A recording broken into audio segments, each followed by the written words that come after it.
Hello friends, welcome to my channel. ఈరోజు మన ఛానల్లో టమాటో అండ్ కొత్తిమీర పచ్చడి ఎట్లా తయారు చేసుకోవాలో ఈ వీడియోలో చూసిద్దామండి. దోశ, ఇడ్లీ, రైస్లోకి చాలా బాగుంటుంది. ముందుగా స్టవ్ పైన ప్యాన్ పెట్టుకొని హీట్ అయిన తర్వాత అందులోకి 3 స్పూన్స్ వరకు నేను వేరుశనగకాయ గుళ్ళు ఈ విధంగా దోరగా వేయించుకుంటున్నాను.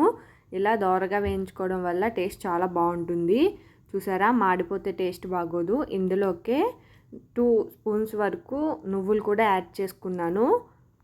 వేరుశెనగ గుళ్ళు బాగా ఫ్రై అయిన తర్వాతనే నువ్వులు యాడ్ చేసుకొని ఫ్రై చేసుకోవాలి, లేకపోతే నువ్వులు త్వరగా మాడిపోతాయండి. ఇలా ఒక్క నిమిషం పాటు ఫ్రై చేసుకుంటే చాలు.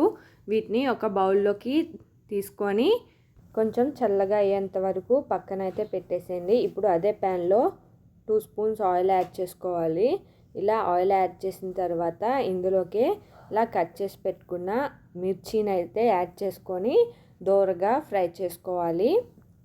ఇలా ఫ్రై అయిన తర్వాత ఇందులోకి కట్ చేసి పెట్టుకున్న టమాటోస్, కొంచెం చింతపండు యాడ్ చేసుకోవడం వల్ల మరీ అంత పుల్లగా ఉండదండి. మనం కొంచెమే యాడ్ చేసుకుంటున్నాం కాబట్టి ఇలా టమాటో పచ్చడిలో చింతపండు వేసుకోవడం వల్ల టేస్ట్ చాలా బాగుంటుంది. ఎవరికైనా ఇది తెలియకపోతే యాడ్ చేసి ఒకసారి ఈ విధంగా ట్రై చేయండి.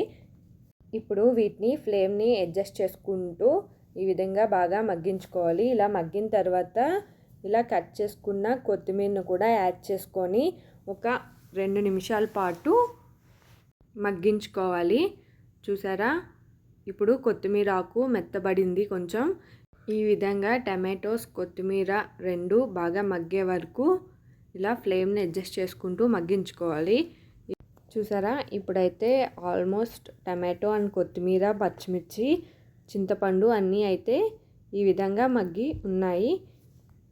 ఇప్పుడు వీటిని స్టవ్ ఆఫ్ చేసి పక్కన పెట్టేసేయండి. ఇప్పుడు ఒక మిక్సీ జార్ తీసుకొని మనం ముందుగా వేయించి పెట్టుకున్న వేరుశనగ గుళ్ళు, నువ్వులు ఈ విధంగా అయితే పొడి చేసుకోవాలి.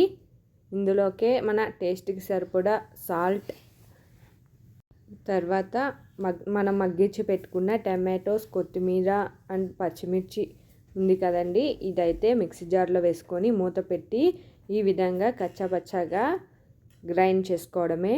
చూసారా, ఈ విధంగా ఈజీగా అయితే ఇప్పుడు చట్నీ రెడీ అయిపోయింది. ఇందులోకి మనం పోపు యాడ్ చేసుకుందాం. ఇప్పుడు ఈ విధంగా పోపు కూడా యాడ్ చేసుకొని ఒకసారి మొత్తం మిక్స్ చేసుకొని దోశలోకి, ఇడ్లీలోకి అండ్ రైస్లోకి కూడా ఇది చాలా బాగుంటుందండి.